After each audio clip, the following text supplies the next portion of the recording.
우리가 로마서 말씀을 공부하기 전에 한 가지 광고 사항이 있어서 말씀드립니다. 우리 돌아오는 주일 오후 1시 반부터 우리 종말론 공부가 시작이 됩니다. 그래서 우리 로마서가 아니고 이 다니엘서와 요한계시록을 중심으로 우리 종말론 공부가 시작이 됩니다. 아마 한 달에 한 번씩 모이기 때문에 아마 1년 가까이 하지 않게 될까 싶습니다. 한 달에 한 번이라 좀 더 이 속도가 붙으면 한 달에 2번 정도도 할 수 있겠지만은 일단은 한 달에 한 번 하는 것으로 하고요.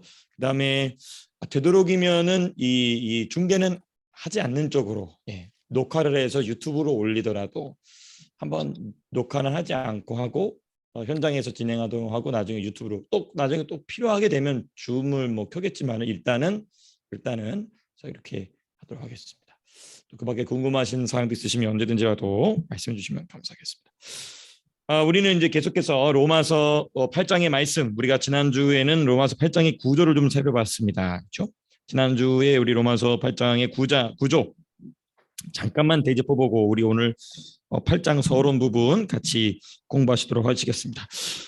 서론의 내용은 7장에서 이어지고 있는 내용을 그대로 받고 있습니다. 일단은 그렇죠? 7장에서 이어지고 있는 내용은 무엇이었냐면 성도의 곤고한 상태입니다. 요 부분을 잘 기억해 두시면 좋습니다. 불신자의 곤고한 상태가 아닙니다. 불신자는 자기가 곤고한 상태인 줄 알 수 없어요. 자기가 곤고한 상태라는 것을 알고 있다는 것, 내 안에 내면의 신앙의 갈등이 있다는 것, 그것은 곧 무엇을 의미하냐면 나는 성도란 얘기인 것입니다. 아주 중요한 반증이죠. 그러면서 동시에 이제 그 곤고한 상태에 있는 성도가 어떻게 하면 그것을 돌파해 나갈 수 있느냐에 대한 이야기를 잠깐 이제 서론에서 다루고 있고, 그리고 그 곤고한 상태를 돌파한 성도가 3가지 겪게 되는 놀라운 영적인 축복 3가지를 이야기합니다. 먼저 율법의 요구를 이루는 큰 일이 일어나게 되죠. 율법에 얻어맞던 사람이 이제는 율법의 요구를 이루고 그 율법의 능력이 이제 그 사람의 능력이 되게 되죠. 자, 그다음에 이제 2번째는 뭐냐면 그리스도의 고난에 참여하게 됩니다. 이 고난은 그러니까 이 그리스도의 고난에 참여하는 것, 그리스도의 죽음에 참여하는 일은요, 우리의 육신의 생명이 끝날 때까지 끝나지 않습니다. 근데 여기서 나오는 그리스도의 고난은 성령의 법을 보다 더 깊이 있게, 보다 더 충만하게, 보다 더 넓게 이제는 자기 안에서만 일어나는 일을 또 다른 누군가에게로 이제는 전가시켜 줄 수 있는 일이 여기서부터 이제 일어나게 되는 것이죠. 그다음에 이제 3번째는 무엇이냐면 하나님의 풍성하심을 경험하게 된다. 하나님의 풍성하심. 우리 사랑하는 성도님들께서는 하나님 주시고자 하는 풍성하심이 넘치게 되시길 축복합니다. 너무너무나 감사해요. 너무나 감사하다. 자, 근데 우리가 오늘 1절, 2절 말씀 서론을 공부하기 전에 우리 이 8절 말씀 잠깐 다시 한번 보시겠습니다. 8장 8절 말씀. 육신에 있는 자들은 하나님을 기쁘시게 할 수 없느니라.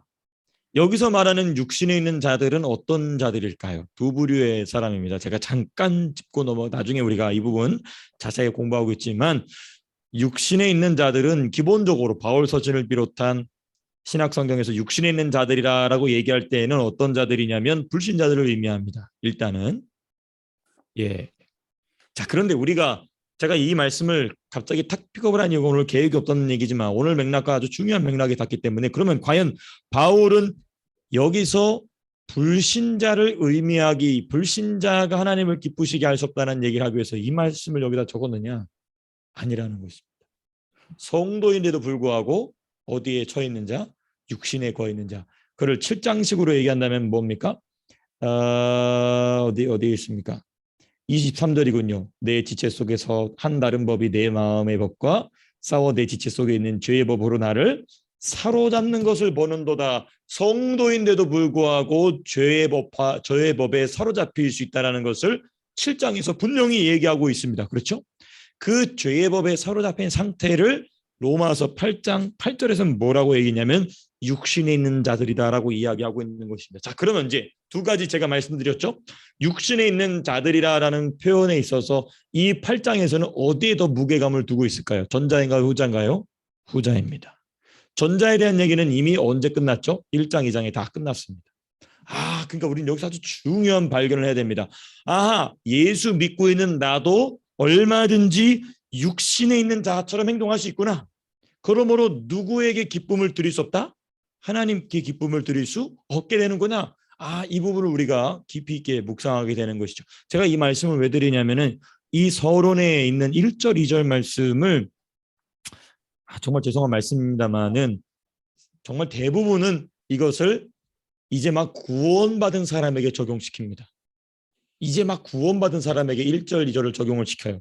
그래서 8장에서 막 논리가 더 깊이 전진이 돼야 되는데 다시 1장, 2장 내용으로 돌아가 버립니다.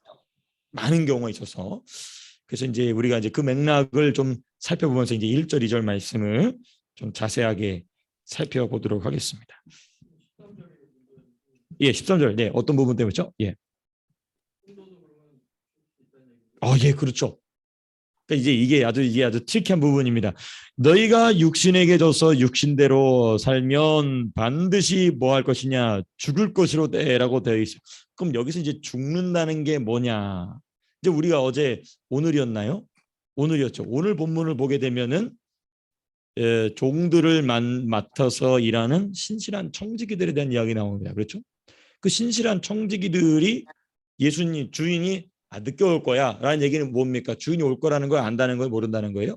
안다는 거예요. 아는데도 불구하고 그 일을 제대로 안 했을 때 주인이 와서 뭐 한다고 그랬죠? 두 가지를 합니다. 엄히 때리고 어떤 자리에 처하게 한다? 신실하지 못한 자의 이가 받는 벌을 받게 한다. 그럼 그 신실하지 못한 자가 뭐였냐면 불신자였어요. 거기 unbeliever라고 했죠. place of unbeliever.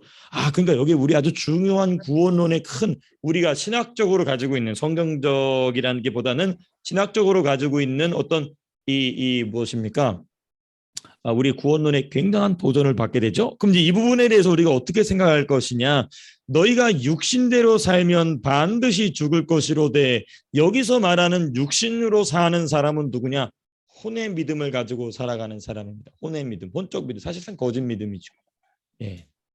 예를 들면 가룟 유다와 같은 자들입니다. 또 데마와 같은 이런 부분이겠죠. 근데 아주 지금 우리 김효신 집사님 아주 명확하게 말씀해 주세요. 우리가 이 부분은 요 부분 가서 또 저 자세하게 아주 날카롭게 이게 왜 김효신 집사님이 지금 저렇게 탁 질문해 주시는 게 왜 중요하냐면요. 나중에 우리 성도님들이 말씀 사역 하시게 되지 않겠습니까? 그러면 우리 김현철 집사님처럼 탁월한 두뇌를 가지고 성경의 요 부분을 탁 파고치 들어오는 분들이 있을까요, 없을까요? 있어요. 그때 넉넉하게 대답해 줄 수 있게 되시길 바랍니다. 그러면서 누가복음 말씀 탁 펴주면서 야 이거 봐라 이러면서 아주 질문 감사합니다. 우리 김현 집사님 딱 질문해 주시면 딱 긴장이 탁 되죠. 오늘은 어떤 날카로운 질문을 함께 말씀을 깊이 공부하게 될까? 그렇죠? 감사합니다. 자, 그럼 이제 우리 서론 말씀 우리 함께 보시겠습니다. 성령의 법 서론 시작이 됩니다. 여기다가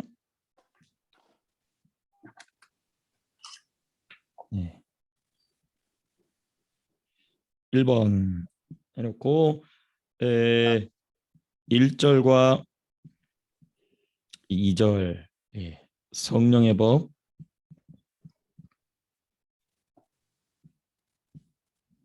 서론입니다. 서론 인트로덕션이죠. 서론 여기서 핵심적인 표현 두 가지를 우리가 좀 기록해 본다면요. 첫 번째는 결코 정죄함이 없다.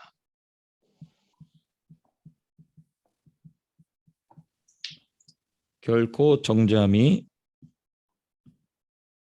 없나니. 그러니까 우리 지금 김미수 집사님께서 해주신 질문을 소급해서 8장을 보고 있기 때문에 이 8장을 이제 막 예수 믿은 사람으로 얘기할 수밖에 없게 되는 것이죠. 제 말씀이 이 표현이 이해되십니까? 제가 좀 제대로 설명을 들었는지 모르겠는데요. 그러니까 이 13절의 말씀을 아주 정확하게 지금 딱 집어주신 거예요. 그렇기 때문에 이 8장을 맥락에서 벗어나서 이제 막 구원받은 사람에게 하는 말로서 이 말을 적용하게 되죠. 그러니까 이제 그 부분이 이제 이 8장을 풀어가는데 큰 오류가 생깁니다. 그러면 이제 무슨 문제가 생기냐면 9장과의 괴리가 생겨요. 갑자기 그러면 이제 막 구원받은 사람에게 바울이 뭘 얘기하냐면 자기 민족이 하나님 앞에 버림받은 것만 같은 상황에 대한 얘기가 툭 나와요. 이 맥락이 맞지 않게 돼버리는 거, 버리게 돼버리죠. 이 부분을 좀 우리가 더 자세하게 좀 공부할 수 있는 귀한 시간 됐으면 좋겠습니다. 첫 번째 결코 정잠이 없다라는 표현과 두 번째는 너를 해방하였습니다라는 표현입니다. 너를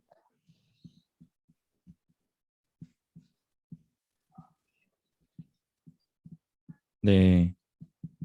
너를 해방하였습니다. 결코 정죄함이 없다는 말과 그리고 너를 해방하였다라는 말, 이 두 가지를 중점적으로 우리가 함께 좀 공부해 살펴보도록 하겠습니다. 첫 번째, 그러면 이 결코 정죄함이 없다라는 말씀은 1절에 나오고 있죠. 그렇죠? 1절 보시면 1절 그러므로 예. 여기서 그러므로라는 표현이 참 중요합니다. 그러므로 결코 정죄함이 없다. 결코 함이 없나니.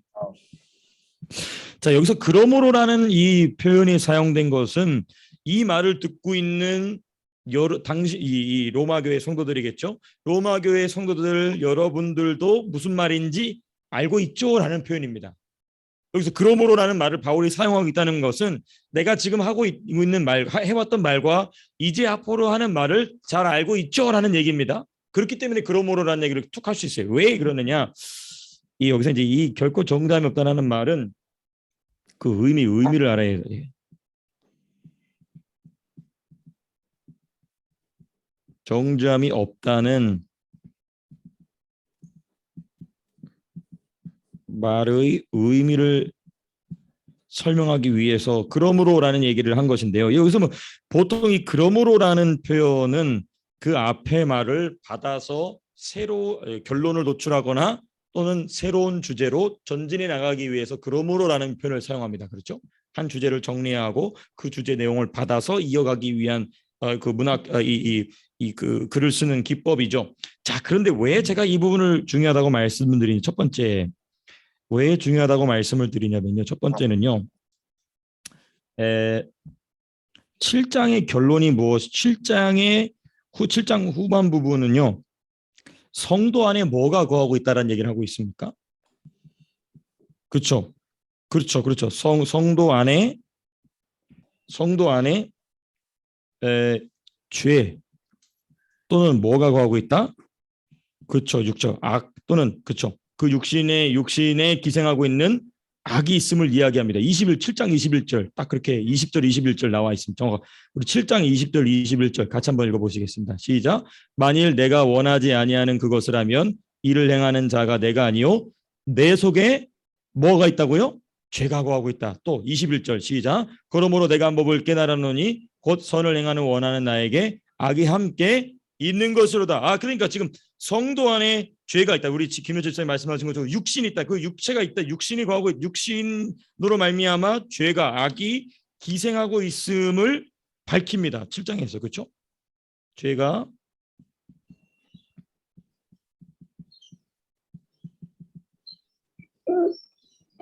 있음을 밝힙니다.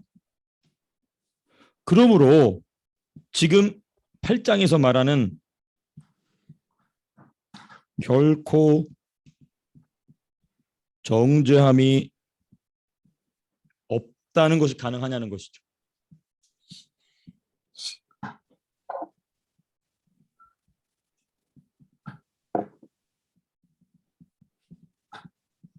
그렇죠?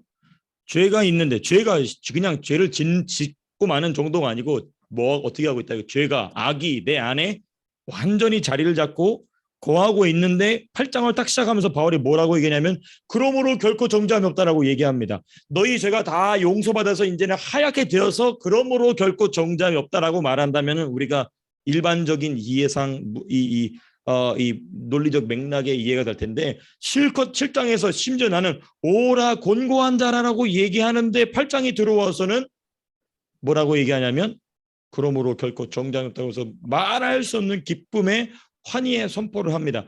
그래서 이 성령 없이 혼으로 예수를 믿는 사실상 지옥 가는 사람들이죠. 요즘 말하면 자유주의 신학자들, 그렇죠? 해방 신학자들은 바울을 정신질환을 하는 사람으로 얘기합니다. 참 미친 사람들이죠. 왜냐? 7장을 봐라. 7장에서는 너무 괴롭다, 공고하다고 얘기해놓고 8장에 와서는 이루 말할 수 없는 환희의 감격을 얘기하니까 바울은 조울증이 있었다. 참 지옥의 아랫목에 갈 사람들입니다. 지옥의 가장 뜨거운 데 들어갈 사람들입니다. 그러니까 이런 식으로 이제 문서 비평하는 사람들이 있죠. 그만큼 바울이 지금 얘기하고 있는 말의 톤이 하늘과 땅 차이로 지금 확 바뀌어 버린 것입니다. 그럼 그게 도대체 무슨 의미냐? 이제 이 부분에 대한 이해가 8장을 풀어가는 중요한 부분이고 성령의 법 전체를 이해하는 중요한 키입니다. 자, 그럼 두 번째. 그럼 7장은 우리 안에 죄만 거하고 있다라고 얘기하고 있느냐? 그렇지 않죠. 동시에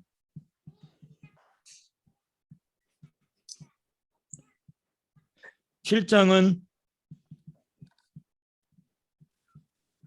성도 안에 선을 원하는 무엇이 있다? 속사람이 있음을 명확하게 얘기하고 있는 것입니다. 선을 원하는 속사람이 있음을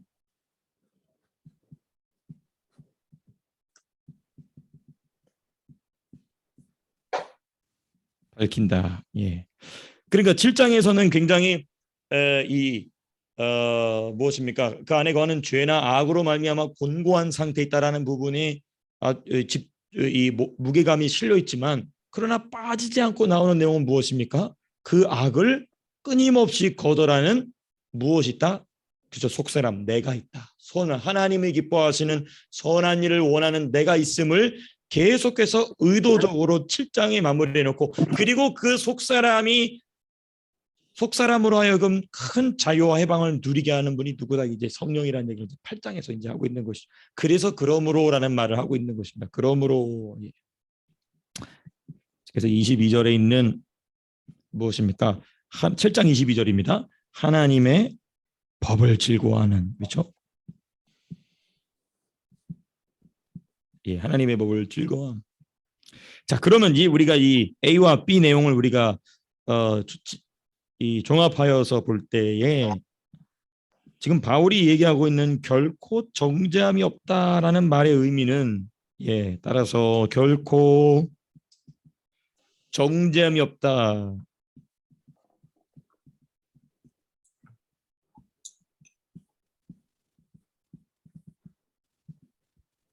는 선언의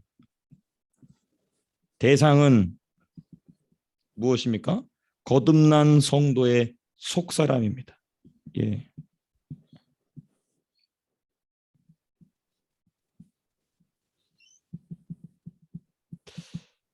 우리 김효치 집사님께서 아주 중요한 질문을 주셔서 제가 이제 성령이 계속 이 말을 하게 하시는 것 같아요. 예. 지금 아주 집사님이 13절 말씀을 탁 집어서 말씀해 주셨는데 우리가 이제 이것을 저는 이제 구원론과 연결시켜서도 우리가 이야기했지만 동시에 이런 것입니다. 거듭난 성도가 육신으로 계속 살게 되면 어떻게 되느냐에 대한 부분을 또 우리가 생각해 봐야 되겠죠. 그렇죠? 거듭났는데 계속 육신으로 산다. 그럼 이제 바울이 고린도 전후서에서 얘기했던 그 말씀을 우리가 기억하게 되는 것이죠. 뭐냐면 육신은 죽이고 그 영은 마지막 날에 뭐하기 위해서 살리기 위해서. 이게 굉장히 다중적 의미를 가지고 있습니다. 23절의 이 말씀이. 그래서 이 거듭난 성도의 속사람을 가지고 있음에도 불구하고 육신에 속하는 삶의 결과는 무엇인가에 대한 부분을 이제 우리가 23절 말씀에서 또 살펴볼 수 있는 것이죠. 그래서 이 거듭난 속사람을 1절에서는 뭐라고 얘기합니까? 그리스도 예수 안에 있는 자다라고 얘기하고 있어요. 그렇죠?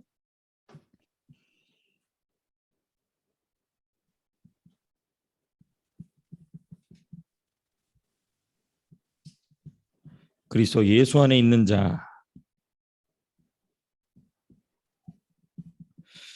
우리가 이제 그리스도 예수 안에 있다는 것은 또 그리스도께서 내 안에 계시다는 것입니다. 그러므로 내가 너희 안에 너희가 내 안에 이게 어디 있는 말씀이죠?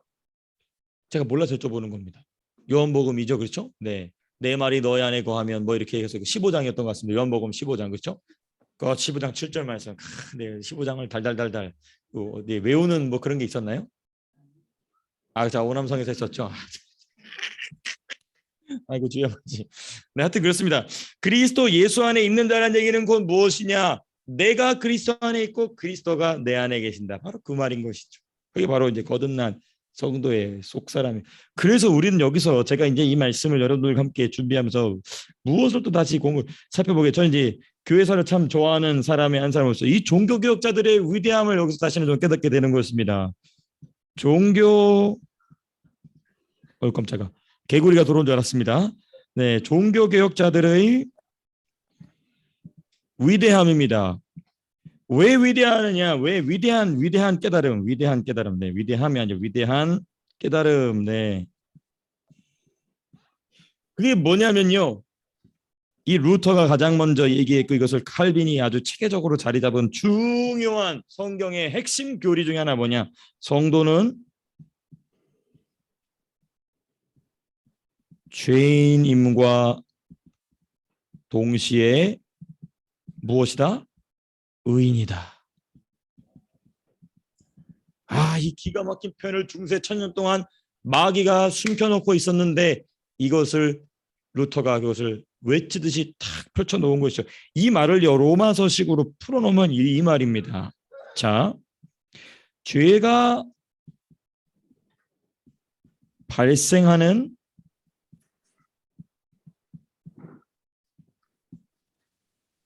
장소인 겉사람, 그렇죠?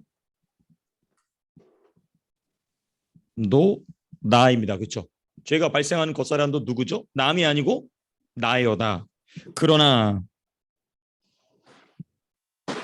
동시에 죄를 미워하는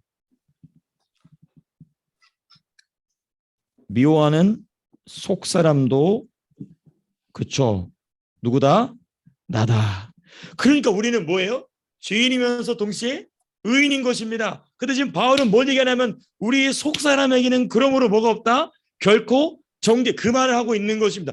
이 말을 루터가 깨닫고 물론 이제 저처럼 이렇게 풀어서 얘기하진 않았지만은 이 말씀을 깨닫고 중세 천년 만에 교회를 깨우는 위대한 개혁이 거기서부터 시작이 된 것이죠. 이 놀라운 깨달음이 우리 사랑하는 성도님들의 심령에 변하지 않는 구원의 반석으로 세워질 수 있게 되기를 축복합니다. 이 종교개혁자들의 이 표현이 그러므로 성도는 죄인임과 동시에 의인이다. 이 개념을 이해를 못했던 거예요. 중세 교회 이 로마 카톨릭은요. 왜? 한 번 의인은 계속 의인이어야 되는데 그렇지 못하거든요. 그러니까 이 아리스토텔레스의 철학을 받아들여서 또 아리스토텔레스의 의학적 개념을 받아들여서 계속해서 의가 우리 안에 어떻게 돼야 된다? 주입이 되어야 된다는 거예요. 의가 조금씩 우리 안에 채워져서 더 이상 죄가 없는 거의 무죄와 방불한 상태가 돼야 바로 천국으로 직행한다는 것입니다. 그러니까 의가 덜 차면 바로 천국에 못 가는 거예요. 그러니까 어디로 떨어집니까? 지옥으로 떨어지거나 때로는 연옥으로 떨어지거나 이렇게 되는 겁니다.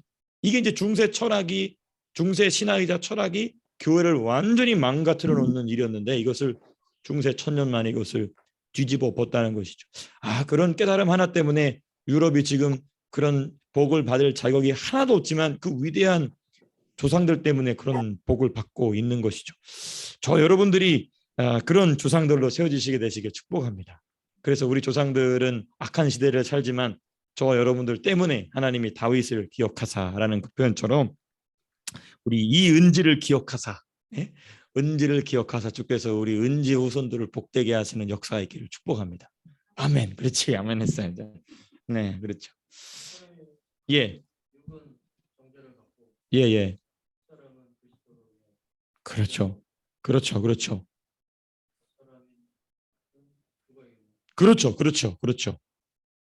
그걸 죽이는 게 이제 7장에서는 몹시 힘들다는 것이죠. 그게 이제 몹시 힘든데 그것을 힘들지 않고 그것을 이기게 하시는 분이 누구냐? 그게 이제 성령이시다는 얘기를 이제 8장에서 이야기하고 있는 것입니다.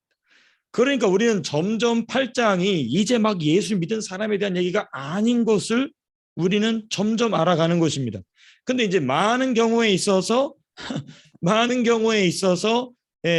이 로마서 8장을 뭐로 해석을 하느냐면 이제 막 예수 믿은 사람의 구원의 확신에 대한 이야기로 말하고 있어요. 시은이 이제 아빠가 나중에 놀아주니까 엄마랑 가서 놀아요. 미안해. 자, 알았어. 죄송합니다, 여러분. 죄송합니다. 네. 그렇죠. 정확한 말씀입니다. 그러니까 예수 믿는 그 예수님은 이것을 비유의 말씀으로 아주 쉽게 말씀하셨죠. 그렇죠? 그래서 그 청지기를 몹시 때리고 이 무엇입니까? 불신자가 받을 자리로 보내신다. 그 내용이 이제 우리가 그렇게 우리가 이 바울은 이것을 깊이 있게 풀어내고 있는 것이죠.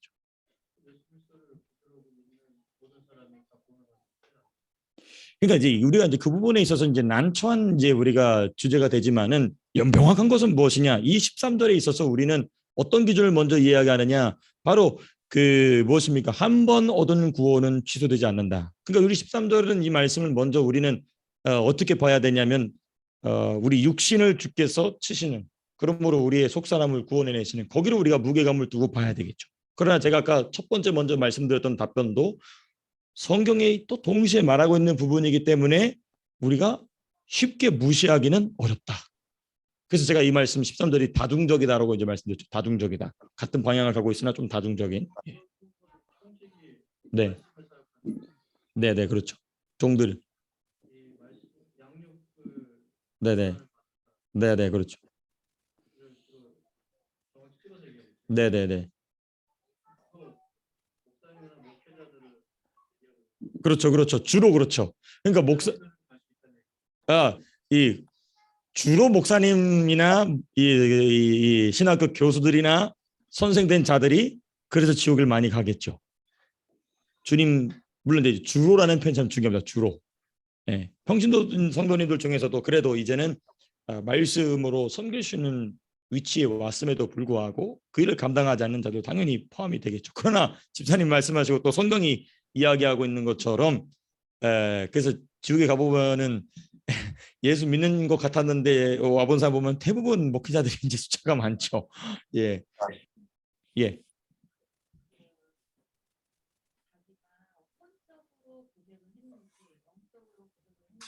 예, 예, 예. 음, 음, 그렇죠.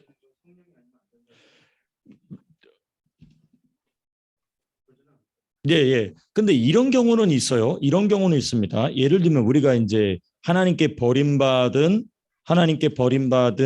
유대인들 있지 않습니까? 그러니까 예를 들면 이런 거죠. 자, 그 영상을 우리 성도님들께도 공유를 할까 말까 지금 이제 고민하고 있는 것 중에 하나인데 제가 이제 우리 스승님 목사님이신 우리 정광훈 목사님과 또 한국의 내노라는 신학자들하고 토론하는 그런 아주 중요한 아주 유익한 영상이었는데 거기서 이제 그 구약 신학자들을 주로 모아놨어요. 그리고 나서 왜 구약의 이스라엘 백성이 타락했을까? 그 얘기를 하는데 이제 그 얘기는 제가 나중에 더 자세하게 말씀을 나누도록 하고요. 이 나중에 보게 되면은 이 예수님 시대의 바리새인들 보게 되면 이 사람들은 여호와 하나님을 부르거든요. 여호와 하나님을 부릅니다. 그러니까 예수님이 오시지 않았을 때, 그렇죠?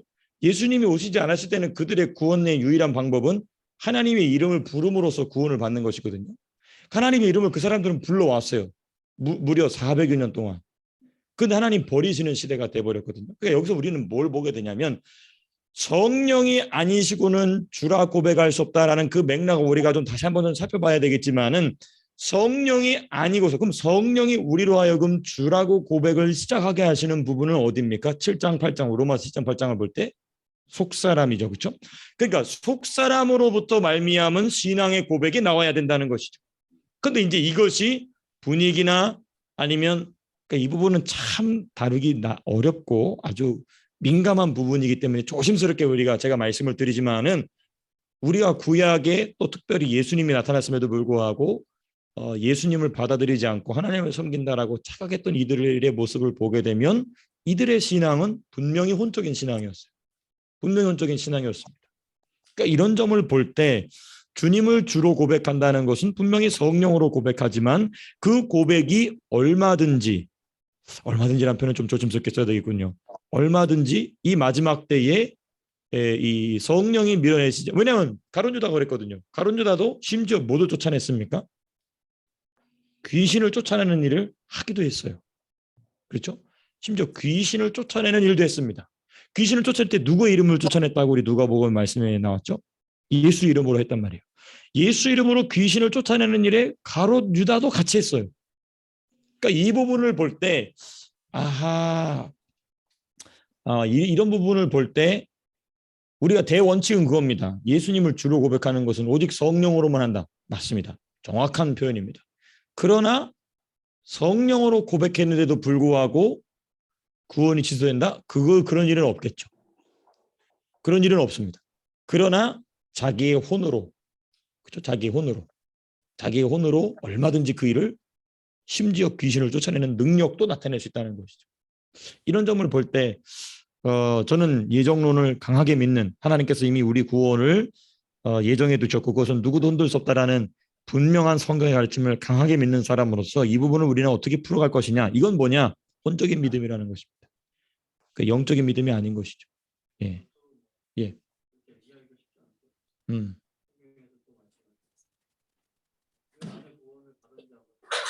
음,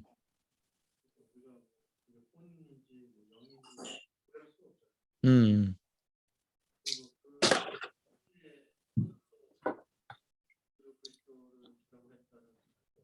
음, 음,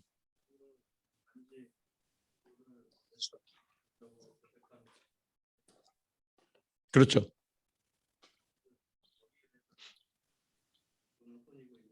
음. 맞아요. 그래서 그 부분이 얘기하기 쉽지 않기 때문에 그 구원은 얼마든지 취소될 수 있다라는 주장이 나오게 된 거죠. 그 알미니의 그러니까 감리교를 중심으로 한 1600년대에 그런 주장이 나오게 된 게 바로 그런 이유 때문에 그런 거죠. 그러니까 이제 우리가 성경의 전체 흐름에 있어서 한 번 구원받은 것은 취소될 수 없다라는 성경의 가르침 안에서 볼 때에 여러 또 성경의 여러 가지 부분들을 우리가 같이 살펴볼 때에 그러면 그 사람이 구원받았다, 구원이 취소됐냐, 그렇게 보기에는 우리가 성경에서 좀 많이 좀 빗나갈 수 있게 되거든요. 구원론에 있어서. 그런 면에 있어서 우리가 볼 때 그럼 구원이 취소된 것이 아니라 애당초 그 사람 안에는 뭐가 이루어지지 않았다? 구원이 이루어지지 않았다는 것이죠. 예. 애당초 그 사람은 구원이 이루어지지 않았다는 것이죠. 이제 이게 칼빈이 기독교 강요를 기록하면서 쓴 내용인 거예요. 애당초 그 사람에게는 구원이 이루어지지 않았다는 것이죠. 그래서 교회는 두 가지가 있다는 것입니다. 가견적 교회와 불가견적 교회가 있다. 가견적 교회는 눈에 보이는 교회예요. 불가견적 교회는 오직 하나님만 보신다는 우리 집사님 말씀하신 것처럼. 이 불가견적 교회는 뭐냐? 참되게 구원받은 자들의 교회라는 거죠. 이제 가견적 교회와 좀 더 이제 내용이 좀 네. 네. 네, 네. 그렇죠. 그렇죠. 그렇죠. 그렇죠. 맞습니다. 맞습니다. 음. 그럼요. 그럼요. 당연하죠. 맞습니다. 맞습니다. 그건 굉장히 그거는 매우 드문 일입니다. 아예 없진 않지만 매우 드문 일이죠. 그렇죠. 그렇죠. 그러니까 우리가 이제 우리가 우리의 사람의 혼이 성령께 붙잡히지 아니하고 원수에게 붙잡히게 되면 얼마나 사람을 쉽게 속일 수 있느냐. 이제 바로 이런 부분들을 우리가 좀 깊이 있게 생각해 볼 수 있는 것이죠. 그렇습니다. 자, 그럼 이제 우리 이제 1절 말씀에 대해서 우리가 좀 두 가지 포인트로 더 묵상을 좀 해봐야 합니다. 첫 번째는 뭐냐? 결코 정잠이 없다는 선언의 대상은 누구냐? 이제 우리가 이제 거듭난 속사람이다라는 얘기를 살펴봤고, 그다음 두 번째 1절에 있어서 두 번째는 뭐냐? 첫 번째 이 말씀을 이제 제가 아까 서론에 말씀드린 것처럼 이제만 구원받은 사람들이 아닌 구원을 받아서 신앙의 여정에 깊은 수준으로 가고 있는 사람에 대한 내용임을 밝혀드렸지만은 다시 한번 좀 정돈하는 차원에서 이 말씀을 기존에 어떻게 말씀을 하고 있느냐. 첫 번째는 이제 사람이 어디에 아래 있는 마귀의 법 아래, 마귀의 법 아래에 있을 때, 네, 이건 이제 불신자의 상태죠. 그렇죠? 구원이 임하지 않은, 그렇죠? 이때는 뭐냐? 전인격이라면 영과 혼과 육이겠죠. 그렇죠? 전인격이 죄에 가담합니다.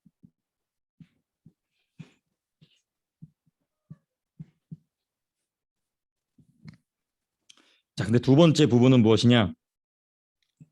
사람이 성부, 성자, 성령의 법 아래에 있을 때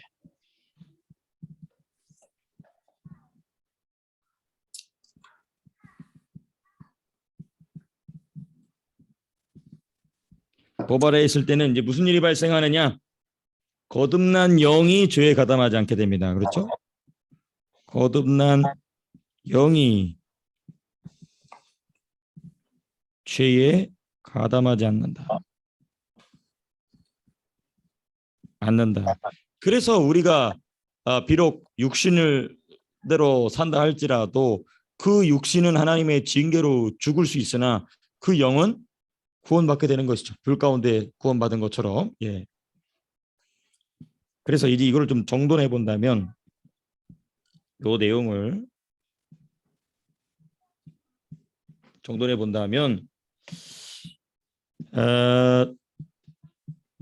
7장과 같은 성도의 내면의 갈등, 성도 내면의 갈등은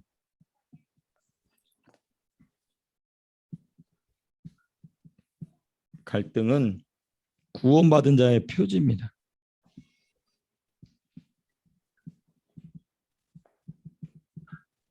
예, 사람마다 다 이 갈등의 정도가 다 다릅니다. 갈등의 깊이나 심각성이 다 다릅니다. 근데 이 갈등이 심각하면 심각할수록 좋은 겁니다. 왜? 왜 그러냐면 내 영이 그만큼 그걸 거절하고 있다는 것입니다. 그에 반하여서 그만큼 내 육신이 또 그 안에 거하고 있는 죄와 악이 그것을 강하게 싸움을 걸고 있다는 거예요. 이것이 점점 약해지는 상태가 되게 되면 그 영이 몹시 굶주린 상태가 되어서 내가 구원받은지조차도 모르는 받은지도조차도 모르고 살아가는 사람들이 수도 없이 많습니다. 예를 들면 이런 것이죠. 저희 아버님께서 무교회 지역 선교회라는 선교회, 뭐 제가 여러 번 말씀드렸죠. 한국에 이제 시골 산지에 보면은 교회가 없는, 그러나 이제는 노인들만 남아서 이제 돌아가실 날을 기다리는 그런 이 촌락들이 있어요. 그걸 뭐 한 30년 하셨죠 이제. 근데 이제 거길 보게 되면 뭐가 있냐면 일제 강점기 때 딱 한 번 교회를 갔다가 예수 믿고, 남편이 예수 안 믿는 사람이어서 거기 시집 가서 평생 불교 집안이나 유교 집안에 쩔어 살던 90세가 넘은 할머님들을 만나요. 그러면 이 할머님들이 이대로 돌아가시면 지옥에 가냐? 아니라는 것이죠. 그때 만났던 예수가 평생 그 안에 그 영은 갇혀 살았으나 죽는 순간 그 영을 하나님의 천사들이 와서 데려간다는 거예요. 근데 이제 저희 아버님께서 이제 그런 거를 성령께서 보여주시고 알려주셔서 그런 사람들을 찾아가는 것입니다. 당신에게 구원의 확신이 있습니다. 내지는 아예 평생 복음을 들어보지 못한 사람들에게 복음을 전해주는 그런 사역을 하시는데, 이제는 이제 해외로 나가서 이제 그런 일을 하시죠. 그런 거를 볼 때 평생 굶주린 상태로 있는 속사람도 얼마든지 있을 수 있다. 예를 들면 우리 호주에도 보게 되면은 대부흥의 뭐 성령의 막 뜨거운 부흥의 이런 역사는 호주 교회에는 많지 않았던 것 같아요. 다만 이제 이런 건 있죠. 결신의 역사는 있었어요. 결신, 예수 믿기로 결단하는 그 이 빌리그램 크루세이더 전도 집회 때 보면은 예수 믿는 사람들이 이제 많이 늘어나지 않습니까? 그 세대 가운데 이제 예수를 믿어서 지금까지도 계속해서 신앙생활 하시는 분들도 있지만은 많은 경우에 있어서는 그 신앙생활을 버린 사람들이 많이 있어요. 그렇죠? 그럼 그 사람들이 다 지옥 가냐? 저는 성경의 가르침에 의한다면 지옥 가지 않는다고 봅니다. 다만 이런 상태겠죠. 그 영이 몹시도 굶주린 상태가 되겠죠. 몹시도 굶주린 상태가 있겠죠. 계속해서 그 육신에는 누가 거하고? 죄가, 악이 거하는, 7장 세우게 된다면 그 악한 영이 계속해서 그 사람을 하나님과 멀리 떨어져 있는 삶을 살게 하는 상황이 되는 것이죠. 이런 건 참 안타까운 것입니다. 이제 교회가 교회의 사명을 제대로 감당하지 못해서 하나님의 백성들이 그렇게 굶주리고 있는 것이죠. 그게 진짜 아까 오늘 새벽 말씀처럼 청지기들이 진실되게 말씀을 먹이지 않았기 때문에 그런 일이 발생하게 되는 것이죠. 참 안타까운 일입니다. 네, 어쨌든 원래 말씀도 돌아와서 이런 그 구원받은 자의 표지라는 것입니다. 이 갈등이 심화될수록 나는 신앙에 이제는 무엇인가 점프할 단계가 왔구나라고 하시면 되십니다. 내 신앙이 점프할 때가 왔구나. 그래서 여러분 내면의 갈등이 발생할 때, 내면에서 갈등이 발생할 때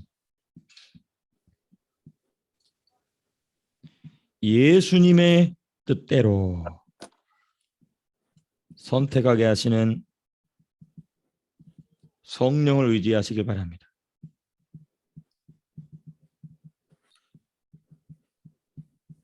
안 될 것 같은데 됩니다. 예. 저도 그걸 잘하는 사람은 아니지만은 내가 성질을 내야 되나 말아야 되나, 그렇죠? 갈등의 기로가 있죠. 그때 내가 막 성질을 내버려야 되냐? 그게 아니고 예수님이 원하시는 것은 무엇입니까? 그러면 답이 뻔해요. 근데 그게 잘 안 되는 게 문제죠, 그렇죠? 근데 그거를 누가 하게 하신다고요? 성령이 하게 하신다는 것입니다. 예, 하게 하신다. 네, 그 뜻에 순종하기로 결단하는 순간 그걸 하게 하신다는 것이죠. 예, 내 결단으로 한다는 게 아니라 그 결단하는 순간 성령이 그것을 밀어내신다는 것입니다. 제가 이번 주일에 뭐 시간이 좀 많이 지났기 때문에 오늘 다 하기는 어렵겠지만은 갑자기 제가 우리 민서 서희와 함께, 민서 서희가 뭐라고 하냐면 자기가 파도 있는 바닷가를 못 가서 올해가 너무 아쉽다는 거예요. 저도 너무 아쉬웠고 그래서 갑자기 파도 타러 갔어요. 근데 파도 타면서 뭘 배웠냐면 파도가 밀려올 때 제가 전에 사역하던 교회에서 애들한테 굉장히 놀림을 당했어요. 목사님은 바디보드를 가지고 파도도 못 타냐고 막 비웃는 거예요. 그래서 이놈의 자식들. 그래서 제가 바디보드를 큰 거를 샀어요. 거금 25불 들여서.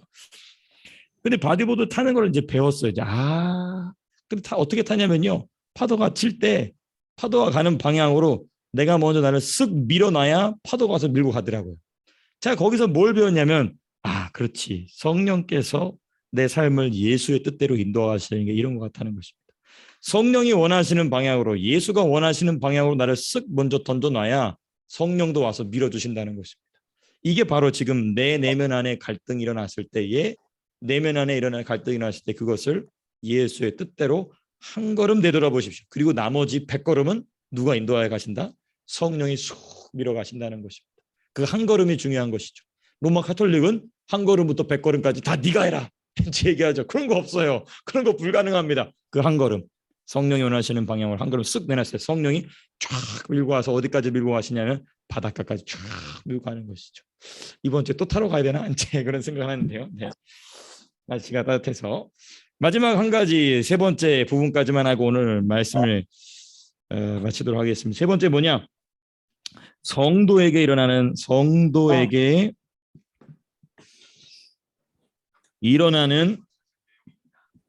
모든 선한 일, 모든 좋은 일은 어디로부터 출발하느냐? 속 사람으로부터 출발한다. 너무 중요한 말씀입니다. 예. 그래서 우리가 제가 얘기해놓고 제 말이 중요하다는 얘기를 해서 좀 웃긴 것 같은데 그게 아니고 이제 이 내용이, 성경이 말하는 내용이 중요하다는 말씀입니다. 예, 제 말이 중요하다는 게 아니고, 7장의 주요 주제는 겉사람입니다. 그렇죠? 겉사람이 어떤 문제를 일으키느냐? 그러나 8장의 주요 주제는 8장의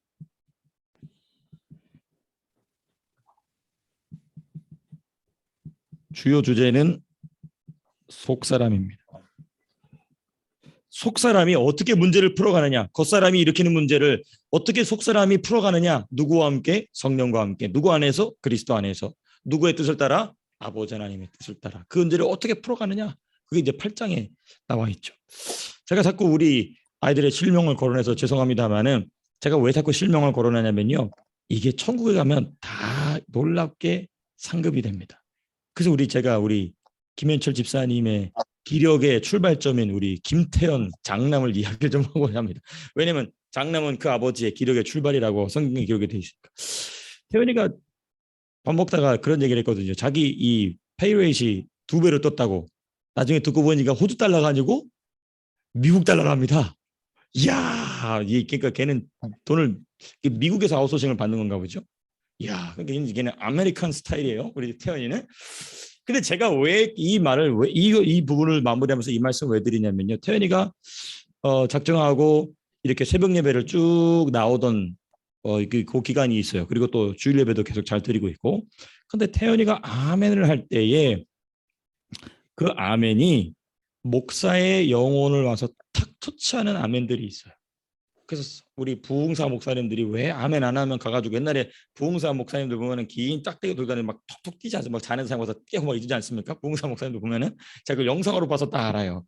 또 그런데 이제 아멘 안 하면 막 때리지 않습니까? 막 뭐하냐고 아멘도 안 하냐고.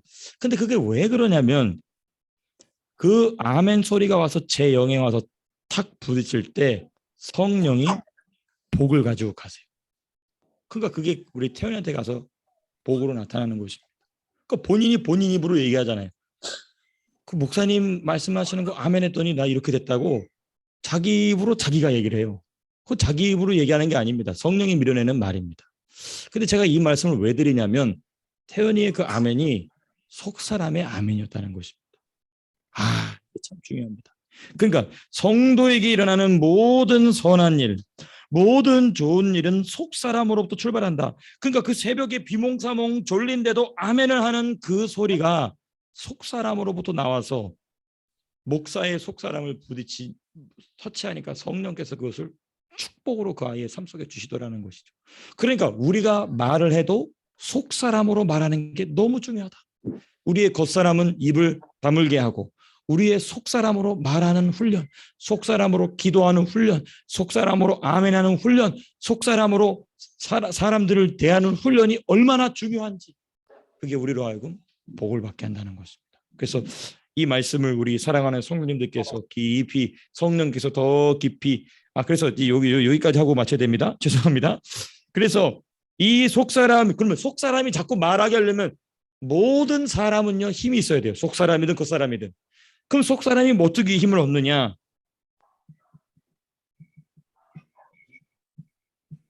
속사람을 강건하게 하시는 성령. 속사람을 강건하게 하시는 성령이 뭐냐? 성령이 그럼 어떻게 하시냐? 신령한 물을 마시게 하신다는 것입니다. 신령한 물을 마시게 하셔서 그 속사람이 입을 다물지 않게 하십니다. 그래서 속사람으로 계속 말하게 하십니다. 제가 지난번에 우리 누가복음 몇 장이었죠? 예수님 말씀하신 대로 이 귀신이 나갔다가 7을 데리고 들어와서 총 8이 된 그 사람 그 말씀 제가 새벽에 설교하면서 말씀드렸던 그 신령한 물을 마시게 한다는 것입니다. 그러니까 태연이는 그 아멘하면서 속사람에게 성령이 주시는 신령한 물을 마시는 거예요. 그러니까 우리 사랑하는 성도님들께서는 아멘 소리를 뭐 크게 하신 작가에서 상관없습니다만은 동의가 될 때는 아멘을 해보십시오. 우리 속사람이 그 신령한 물을 막 꿀꺽 삼키는 일이 일어나게 될 줄로 믿습니다.